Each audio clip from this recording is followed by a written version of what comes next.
We are tremendously honored and privileged to have such a great scholar in our city as Rabbi Yaakov Wolbe. And he's going to take us through a journey through the words of the Talmud in understanding what many people in this country, in many countries in the world, over 1 billion people follow this character. Now, you'll notice that Rabbi Yaakov Wolbe and myself and many other rabbis will not use the word that JC abbreviates. There's a reason for it. There's actually a verse in the Torah. I just need to say this in introduction because a great friend of mine, one of the community leaders here, when we had a different speaker who said the words, the abbreviation JC, he said it was a very great lecture, but I want to know why he couldn't say his name. Would we like it if someone said MR for Moshe Rabbeinu? The truth is, I wouldn't mind. But it's not an insult. It's just that the verse tells us we're not supposed to say the name of idols or other gods, and therefore that name is not used. So just so that you know, it's not an insult to any other religion. It's just a commandment in the Torah. With that, ladies and gentlemen, Rabbi Yaakov Wolbe.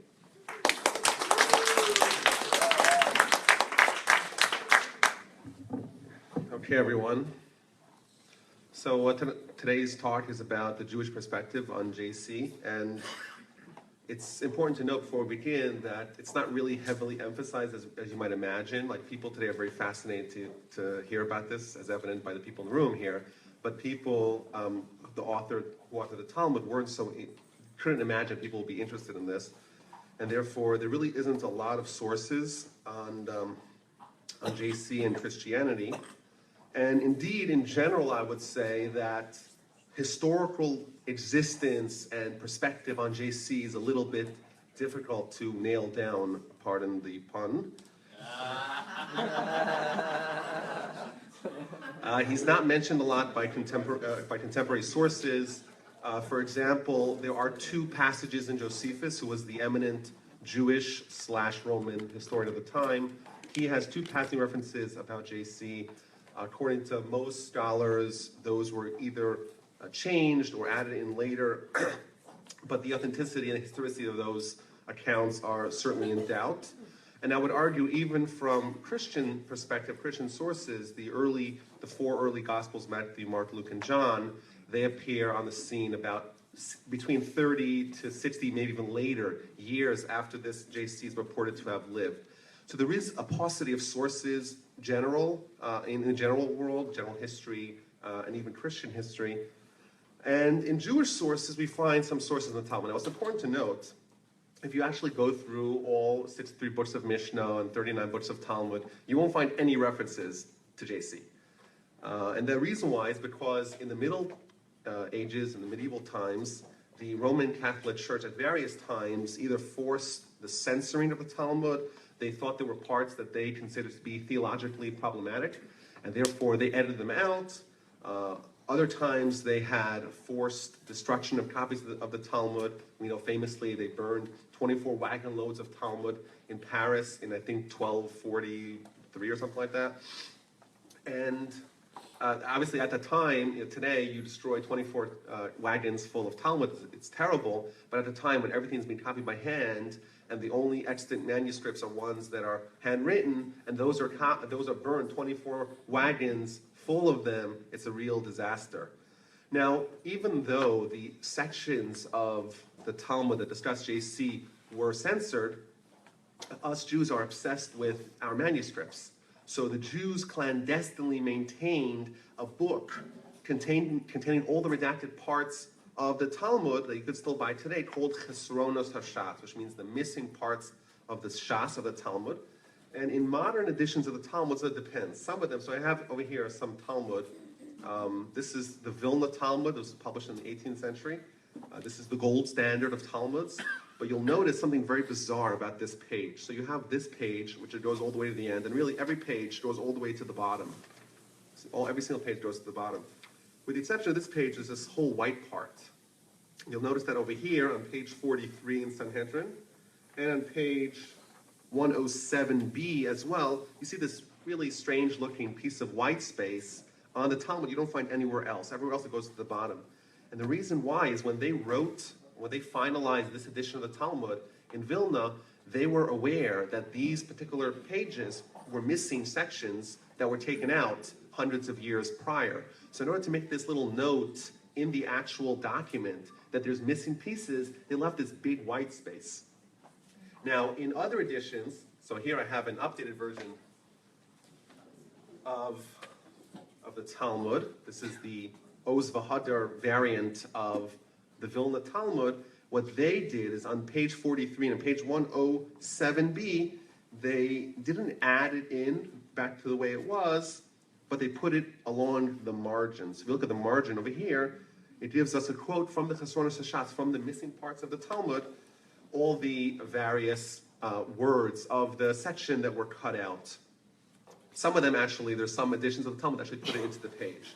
So we actually do have access to what the architects of the Talmud and the leaders of the Jewish community of the time actually believed in the perspective on this individual and this movement. And I think it's important for us to critically analyze these sections, because these parts are like every other part of the Talmud. The Talmud is written with unfathomably deep insight. There's multiple layers, and there's things hidden between the lines. But if you were to Google the question of JC in the Talmud, you find thousands of websites and a lot of anti-Semitism being spewed. And that's unfortunate, because a lot of it is being misinterpreted, misunderstood, misrepresented, taken out of context. And therefore, it's good to go to the sources and see what the sources actually say before we try to give a informed opinion as to what it actually means. Now, the Talmud, my brother spoke about, we don't say what JC represents. The Talmud doesn't even talk about JC. It talks about a fellow by the name of Yeshu, or Yeshu HaNotzri. Now, what this is and who this individual is, and is this the Christian JC, is a major question. Because Yeshu, in all likelihood, is a variant of Yehoshua, Joshua. And it's very likely that there may have been tens of thousands, hundreds of thousands of people with that name. And thus, when you find that name in Jewish sources, it's not necessarily 1,000% clear that you're referring to the same individual. What's more, the word Yeshu, or Yehoshua indeed, that means salvation. So I would imagine if I was an aspiring Messiah 2,000 years ago, and I wanted to choose like an alias, just as my business, my operating name, it would seem like a good choice to choose Yehoshua or Yeshu, because that would indeed kind of bolster my credentials. And this is very useful, because if you look at the sources and you understand at what point in time they're talking, it seems very clear to me, and indeed to commentators as much as 1,000 years ago, that there's for sure more than one person being mentioned in the verses. Because you take some hints from the verses, and it's clear that it's not talking about the same people.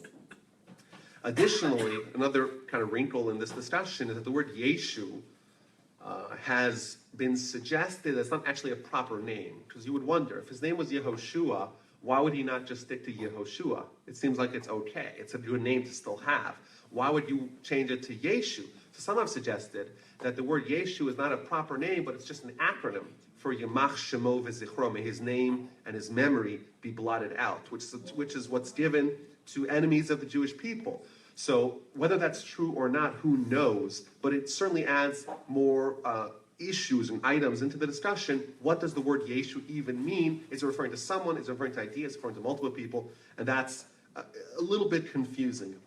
And indeed, the Ramban, Nachmanides, in 1263 in Spain, had a famous disputation with a local Jew who had become Christianized. They had a debate, and the Ramban suggested that every time the Talmud says Yeshu, it's not necessarily the same person. There's obviously different people being described as Yeshu, and it's not necessarily referring to the Christian hero. So that's important to note. Okay, so let's go to the sources. And the first source is about the execution of someone by the name of Yeshu and their 5 students. Now, the context for this is from Sanhedrin 43a. The context for this is discussing what's the laws of someone who was convicted of a capital crime, specifically one of stila, one that contains within it the capital punishment of stila, and what to do once you find someone is guilty. Indeed, all the judicial proceedings are done. What now? So there's the last-ditch effort to try to find vindication for the person, and they would announce even as they're leading someone to the execution, they would make an announcement to have a crier announcing this and this person was convicted of the following crime that happened at the following location at this time. These are the witnesses. If anyone knows any reason that may find acquittal for him, come forward. Now we know in Jewish law of capital punishment, the overarching goal is to try to find acquittal. We don't like being the ones to put someone down for their crime. And there's a mitzvah, we have to always try to find acquittal for someone who is accused of a capital crime. Even post-conviction, on the way to execution, they make announcements to try to tell everyone that this person is being convicted or was convicted of a crime. If anyone knows any reason to try to change it, to try to find acquittal even post facto, they should come forward. That's what the Gemara says.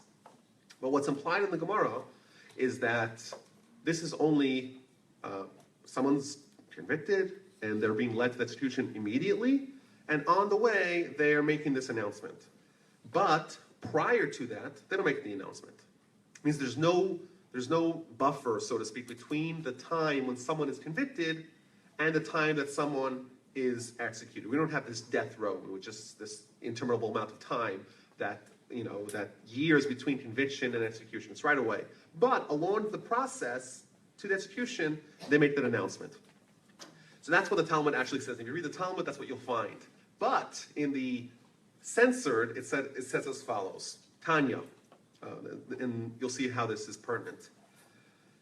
Be'erev Pesach toluhu liyeshu. On the eve of Pesach, they hung Yeshu. Ve'hachruz yotze lefanav arba'im yom, and the announcement, i.e. heralding his execution, that came 40 days prior. Lifnei shu yotze lisakar asher kishe ve'hissis ve'hidiach es Yisrael. There was an announcement for 40 days beforehand that Yeshu was going to be executed for the crime of sorcery, the crime of public and private heresy. Whoever knows a reason for acquittal, come forward and teach it. And they didn't find anyone who presented a reason of acquittal, and they hung him on the eve of Passover. That's what the Gemara says. Amar Ula, so Ula responds, does this make sense? Right? The halacha is that someone who is accused of heresy and promoting heresy, there is no, we don't try to find acquittal. Normally we try to find acquittal, but for someone whose sin is as egregious as trying to promote heresy, that person we don't try to find acquittal. Says the Gemara, no, Yeshu, because this Yeshu was close to the kingdom, he had political ties, therefore, even though normally we don't try to find acquittal for someone who's a Mesa, someone who's trying to promote heresy, and even though normally you only have 1 day of announcements before someone is executed, here you have 40 days of announcements, and indeed you also try to find acquittal for him. That's the first section of the Gemara. Now, it would suggest quite plainly that this is a discussion about the execution in a Jewish court of law of a fellow by the name of Yeshu for a set of crimes, and indeed it's a historical account. That's what it seems at first glance. I think that's pretty clear. It says it very clearly. On the eve of Passover, they hung Yeshu because of these crimes. It was 40 days. It seems very clear. But if you actually read critically, it seems that there is robust evidence that it's indeed not a historical account. Number one. First of all, by what method of execution did they kill him? It seems like they hung him. It says, Erev Pesach toluhu liyeshu, they hung him. We know that there's 4 methods of execution in the Jewish court. None of them are hanging. Stila, Sreifa, Herod, Chenek. They're not, hanging is not one of them. So why would they discuss the hanging as a method of execution when that's not even a method of execution of a Jewish court of law? number one. Perhaps he may suggest that the halacha does indeed say that when someone is stoned to death, stila, afterwards they hang him. There is indeed such a law. And maybe they stoned him and then they hung him. That's a good thing to suggest. But I would question, why are they harping on the post-mortem process of hanging and not on the execution itself, which is the stoning? So it seems bizarre for the focal point to be the hanging, number one. Number two, it gives us also a time in the calendar when this happened. And that is the eve of Passover. Now, one of the laws of a Jewish court is that they do not sit on the eve of holidays and Shabbos. So why would this court behave not in line with the laws of a Jewish court? Furthermore, thirdly, the Gemara says that the reason why he got special treatment and he got the 40 days and we tried to find acquittal for him is because he was close to the kingdom. Well, we know historically that the Christians were not close to the kingdom, i.e. the Romans, until many hundreds of years later. So this seems to be ahistorical, correct? Because it's not describing what we know to be true from that time. So there's three reasons to suggest that this particular statement in the Talmud is not describing an event necessarily, or at least if it is, there's a lot of questions we have to address. Why are there problems in this narrative? But the Talmud actually continues. And the Talmud says, there's 5 students that Yeshu had, and they were also executed alongside him. Matai, Nakai, Netzer, Boni, and Toda. And these names are strange names because each one of them actually means a word in Hebrew. Matai means when, in Hebrew is when. And Nakai is naki, clean. Netzer is a shoot, like a vegetation. Boni is close to the word ben, beni, which means a child. And Toda means thanks, or a thanks offering. And the Talmud launches into a debate that happened between these students and the executioners. So they brought Matai in, and Matai said, he's trying to argue for his own vindication. He says, how are you going to kill Matai? Matai Yeharei, you want to kill Matai? The verse tells us, Matai avo ve'era'eh pnei Elokim. When will I come and see the face of God? He's trying to argue for his innocence by quoting a verse that has his own name that says when, i.e. Matai is when will I come and see the face of God? And they responded to him, Amrulo, yes, Matai Yehared, Matai will indeed be killed. Dichsiv, Matai Yamus, when will this person finally die? So there's this strange polemic here between the students of Yeshu and Yeshu himself and the court. The court is saying, we're going to kill you. And they say, well, how could you kill me? There's a verse somewhere in Tanakh that says, Matai, which is my name, Matai, when will I see the face of God? Which means I'm righteous. And they say, no, you're not righteous. There's another verse that says, Matai Yamus, when will this guy finally die? And they run to the next guy, Nakai. What happened with Nakai? He says to them, Nakai, you're going to kill Nakai? V'naki v'tzadik al taharot. And he quotes a verse that says Naki, i.e. someone who's clean, bereft of sin, v'tzadik, and someone who's righteous. Al taharot, don't kill. And they quote him a different verse. Nakai will be killed. Why? Bimistarim yahared Naki. In the hidden places, Nakai will be killed. And indeed, this continues. Netzer, they brought a Netzer. And he says, you're going to kill Netzer? He quotes a verse in Isaiah, V'netzer mishorsha of Yifra, a shoot will sprout from its roots, which is a reference to Messiah. So he's like, look at me. How could you possibly, look at me? The verse says, V'netzer, which is my name, will bring about the Messiah. And they say to him, no, bring him a different verse also from Isaiah. Va'ata hishkaltam imikirbecha kenetzer nitav. You have been flung from your grave like a detested shoot.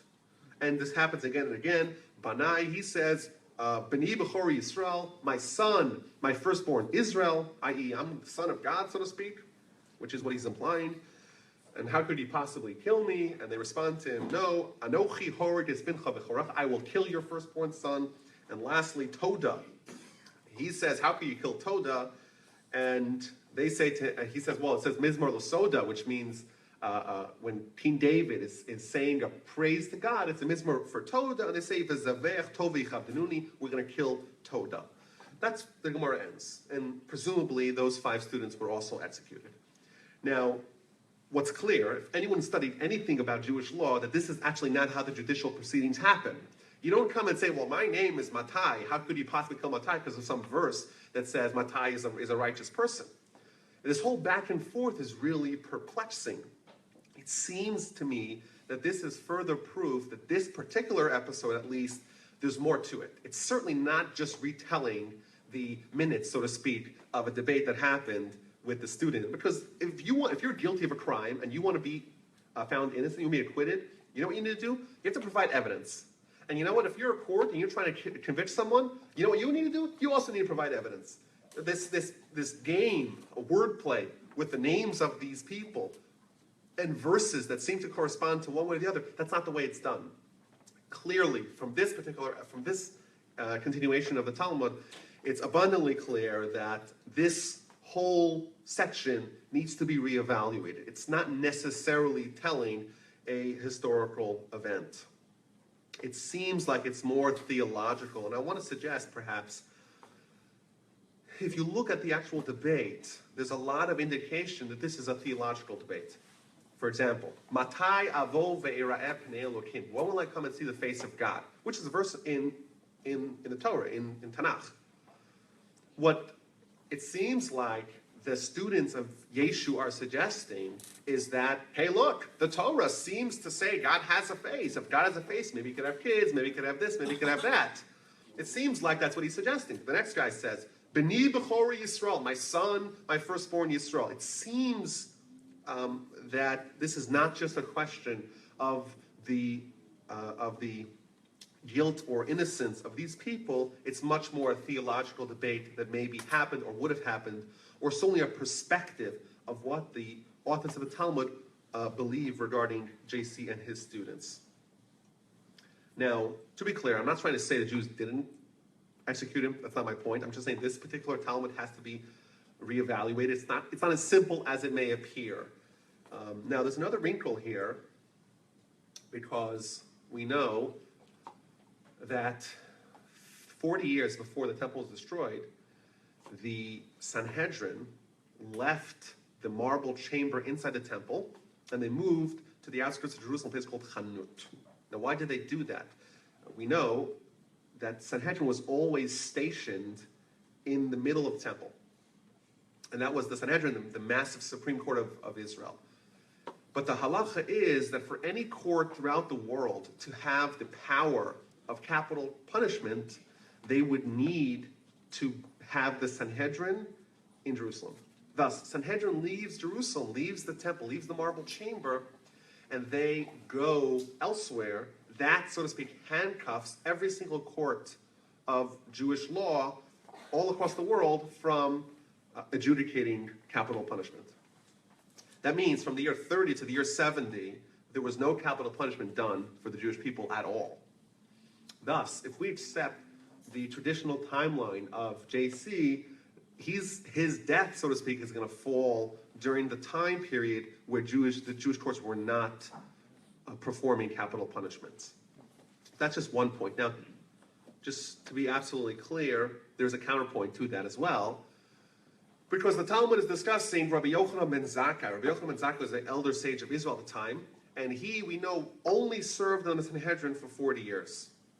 Yet, his tenure extended beyond the temple's destruction. Thus, the 40 years should have only fallen out during times where the Sanhedrin was not administering capital punishment. Yet the Talmud makes it clear that Rabbi Yochanan ben Zakkai did preside over a capital punishment case. So the Tosfos asked this question. Tosfos, in case you're interested, 37b in Sanhedrin. And Tosfos says that periodically the Sanhedrin, who was in exile in Chanut, would reconvene, go back to the marble chamber in Jerusalem, in the temple, in order to hear a capital punishment case. And indeed, that's how Rabbi Yochanan ben Zakkai was able to oversee capital punishment cases. And then it adds cryptically, Kehahu uvda, which means as in that episode. So the Talmud is referencing another episode, unnamed, in the text of the Tosfos. Tosfos is written in the Middle Ages, where the Sanhedrin went back to the marble chamber into the temple and oversaw a capital punishment case. So there have been those that have suggested that this cryptic statement in the Tosfos is actually referring to the episode of JC, where the temple, because it was so important for them to reconvene, they went back to the temple and oversaw the execution. But who knows? It's a good question. It's not clear one way or the other. So that's the first episode on page 43a in Sanhedrin. The second episode is also from Sanhedrin, from 107b. And this is talking during the reign of Alexander Yanai, who was the second to last king of the Hasmoneans. Now, he was a Sadducee, and therefore that created a lot of tension between him and the local populace. For example, he was the grandson of Shimon and the great-grandson of Mattityahu, the founder of the Maccabean revolt. But because he was a Sadducee, he didn't accept the authority of the Sanhedrin and oral Torah. Well, therefore, he would deliberately behave in a way that would agitate the masses, because the masses were in favor of oral Torah. So, for example, in the year 95 before the Common Era, on the holiday of Sukkot, during the celebration of the Simchas Beis HaShoeva, they would pour the water libations. Instead of pouring it on the altar, he poured it on his feet to mock the masses.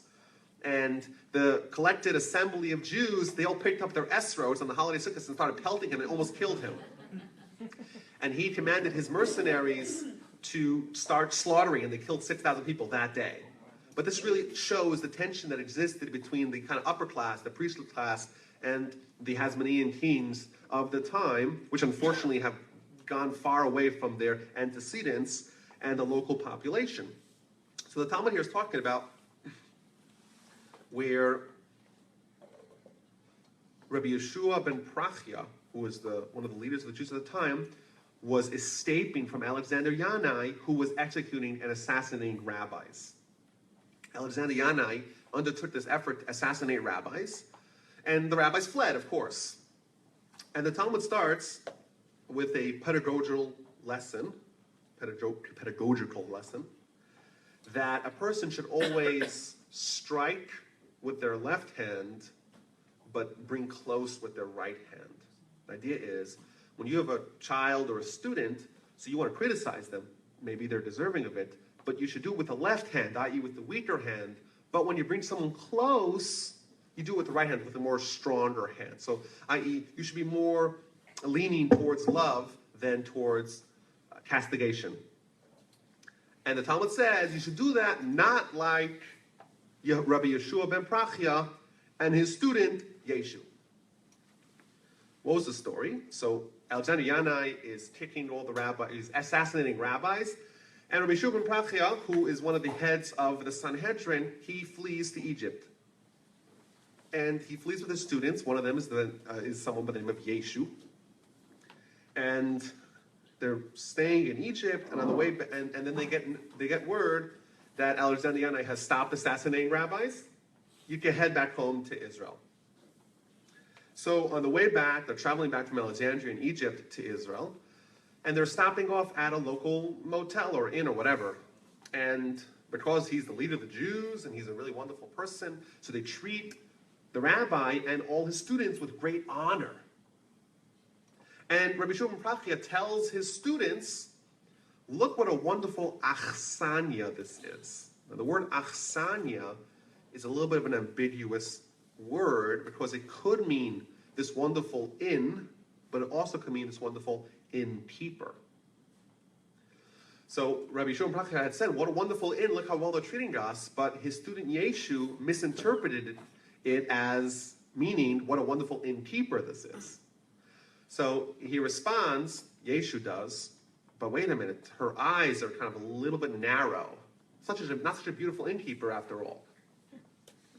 Kind of a little cross-eyed, not so beautiful. So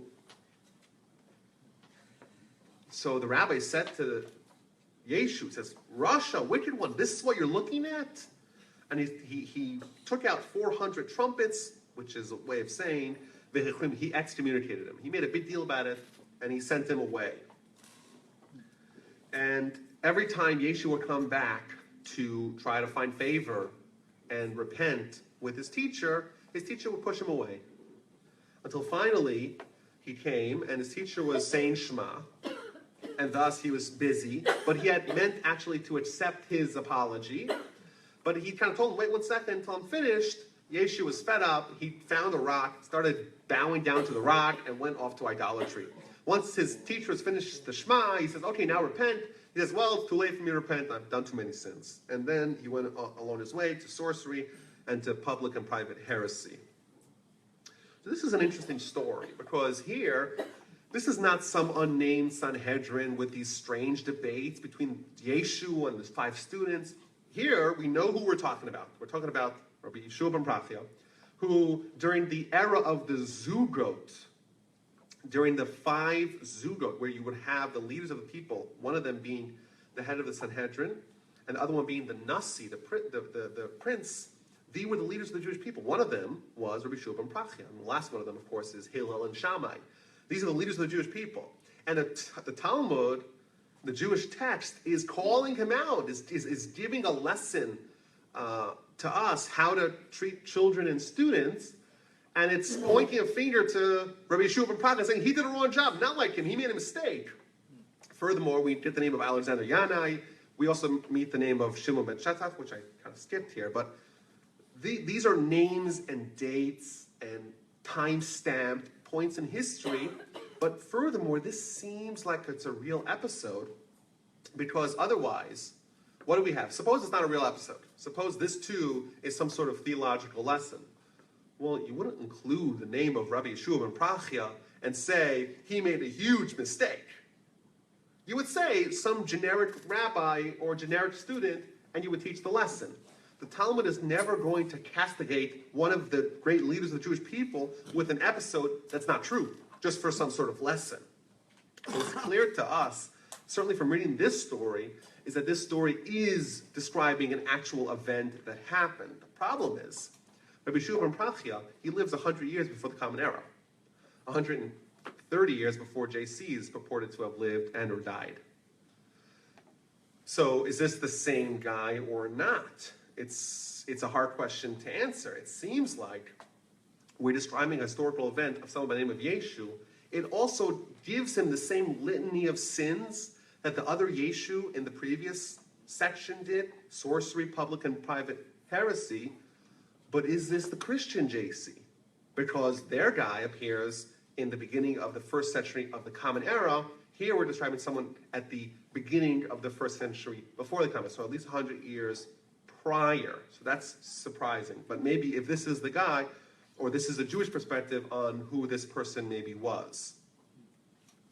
Now, there's another section in the Talmud. This is from the book of Shabbos. And one of the 39 prohibitions on Shabbos is to not write. And the question the Talmud is dealing with, are you allowed to write on a tattoo? Is a tattoo considered writing? Or is that's not writing, that's some other thing, it's not considered writing.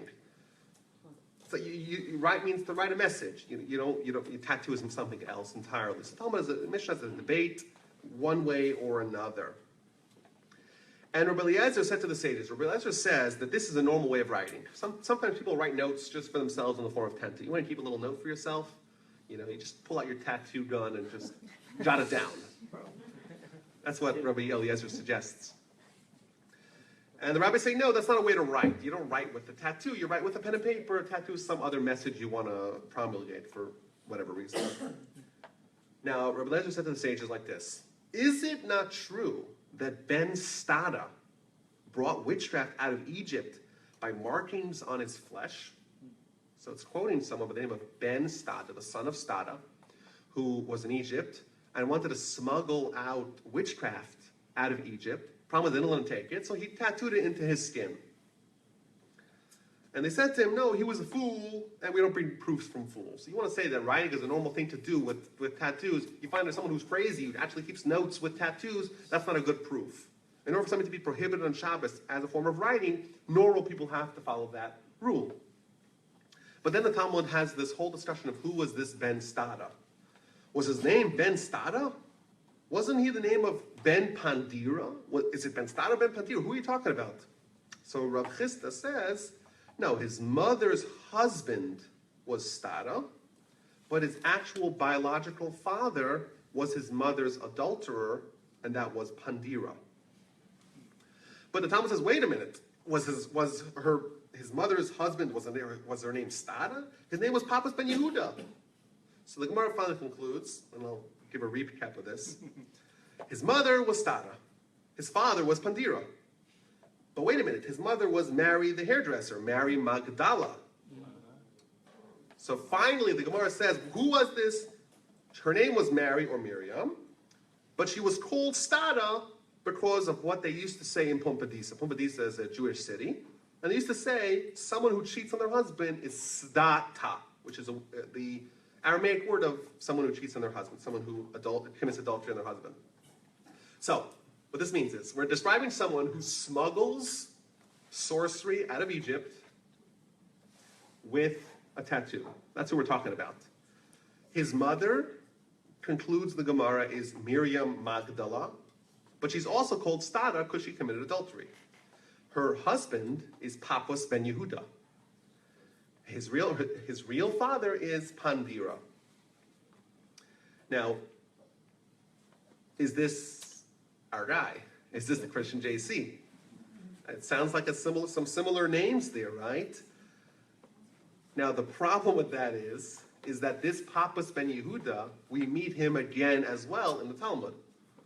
If you remember, when Rabbi Akiva is living in the 2nd century of the Common Era, and he's living under the Hadrianic persecutions, Hadrian says whoever studies Torah gets executed. He keeps on teaching Torah, and someone with the same name, Papas Ben Yehuda, he says to Rabbi Akiva, what are you doing? Why are you studying Torah publicly when you know you're going to get executed for it?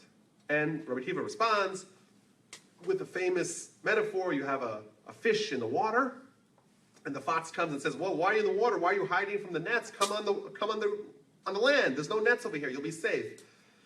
And Rabbi Akiva says, well, that's us. You know, we're fish in water with Torah.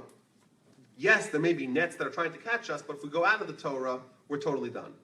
That's Papas Ben Yehuda. And in the end, Rabbi Akiva was jailed and ultimately executed for teaching Torah. Papas Ben Yehuda ended up being a cellmate with him, and he too was jailed, but not for Torah, for some other reason. That's what the Gemara says. But Rabbi Akiva died in the year 135 or 136 or even 137 of the Common Era. So that's 230 years after Rabbi Shua ben Prachia, and 100 years after the alleged Christian hero is supposed to have lived.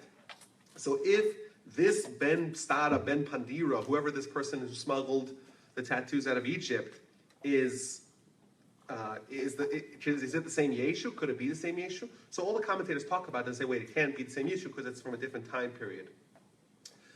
But there's another source. This is, again, from Sanhedrin 67a, and it's talking about the laws of execution, but it says, it's describing that someone who commits public heresy has different judicial laws. Normally, if someone wants to be executed, or any judicial happenings has to have 2 witnesses. The witnesses have to see what the person's doing, and they have to come testify. But the witnesses have to give warning to the person.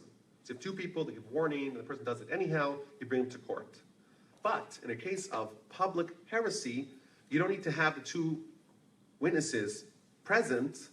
They could be hiding behind the tree, and if they overhear the public heresy being promulgated, then they could bring him to court even though they haven't given him warning. And the Talmud says, this is what they did to Ben Stada in Lud. They hanged him on the eve of Passover, and once again it goes through the whole rigmarole. Is it Ben Stada? No, it's Ben Pandira. No, it's Pandira was the husband of Stada, the whole back and forth, but it was Papas Ben Yehuda. No, his mother was Stada, but she was called Miriam, the hairdresser. No, but she was disloyal and deserted her husband. What this seems to indicate, so clearly this is talking about someone at a different point in history. So this is where the evidence is that in Jewish sources, there's at least two people by the name of Yeshu, because in a third source, yet another source, we're told about a sorcerer by the name of Yeshu ben Stad or ben Pandira. So it seems like this guy is again connected to Yeshu, but the timeline, neither timeline, not the one of Rabbi Shimon ben Prachia, nor the one of the son of Miriam, aligns perfectly with the Christian timeline. But certainly, this is an indication of a perspective that we have had regarding JC. To me, it seems clear that there's at least two. I want to say maybe there's even a third. Who it actually is it a composite of the three? What if you were to say, looking at all the evidence, what is the Jewish perspective on JC? I think the easiest answer is it's sort of complicated. We have various people. Is it one or the other?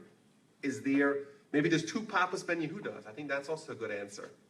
Maybe the same name, Papas ben Yehuda, appears 130 years after the modern era, after the Common Era, and he also appeared earlier. Who knows? It's a great question. But I certainly I'm more likely to believe, the biases of the rabbis when a woman whose husband is out of town and she becomes pregnant. Sometimes the easiest answer is actually the truest one. And the Talmud is talking about a woman who was an adulterer with Pandira. Pandira is a Roman name. Whereas her husband was out of town. I think there's an easy answer to that, right? I think it's likely to me, I'm more inclined to trust this narrative versus any other miraculous narrative of how a woman like that became pregnant. But it's certainly not an easy answer to say. I think if you look at the evidence, it's not an easy answer to say who do we believe and what we believe regarding this question. Now, before we finish here, there's another source. It's not in the Talmud. It's actually written in the Middle Ages, but it's quoted by Rishonim, Rashi quotes it, for example. And it too has been censored and burned many times, called Toldos Yeshu HaNatzri, which means the Chronicles of Yeshu, which essentially is a really fascinating perspective on early Christianity. You can actually find this online. It was really hard to find once, but now it's available online. I have a copy of it. And it describes a problem that existed. We know that whenever this movement got started, precisely, but it was a variant of Judaism. It was just Jews with a twist of JC fascination. It wasn't even a different religion. And the rabbis and the leaders of the Jewish people were faced with a major problem. You have your neighbor, he looks like you, and he dresses like you, and sends his kids to the same school, and they go to the same shul, and the same mikvah, and the same everything, observe Torah and everything, but they're closet Christians. They have this belief that their dead hero's Messiah. And that's a major problem. But how do you weed them out? So we know that if you look at the Amidah service, it's called alternatively the Shemona Esrei, because there's 18 blessings within the Shemona Esrei, and the word Shemona Esrei means 18. But if you actually count the blessings, it's 19. And the reason is because in the middle of the first century of the Common Era, they added a 19th blessing against the Jewish Christians. And if anyone was suspected as being a closet Christian, they say to them, hey, why don't you go lead the services? You have such a beautiful voice. And if the person would continually refuse, you know that they're hesitant to say the blessing against the heretics, and thus they would be out and they have to choose their allegiances. You want to be a Jew, you want to be a Christian, you can't be both. But this narrative in the Toldot Yeshu HaNatzri describes a convention that happened amongst all the rabbis. And they were talking about the problem. What do we do? We have these Christians. How do we navigate through this? And someone by the name of Shimon, he said, we have no choice. We have to infiltrate the Jewish Christian movement, rise to the top, and abrogate the law. And they said, that's a great idea. You're nominated. So he agreed on certain conditions. He agreed to do it, provided that they guarantee him a portion of the world to come, despite everything that he's going to do. And he becomes the Bishop of Jerusalem, eventually moves to Rome, becomes the first pope, and he's known to us as Saint Peter, or Simon Peter. The word Peter in Hebrew means poter, someone who makes someone absolved. And he spearheads the bifurcation of Judaism and Christianity. For example, Paul comes up, and he has a whole different spin in Christianity, where you no longer need to observe the laws, and it's open to non-Jews. Well, who signed off on that? Shimon Poter, Simon Peter, the same Tana, the same one of the rabbis who was clandestinely a secret fifth column for the Jews, and he was indeed in clandestine communication with rabbis in Israel. There's a prayer that we say every Shabbos called the Nishmas Kol Chai. Who authored that? No one knows.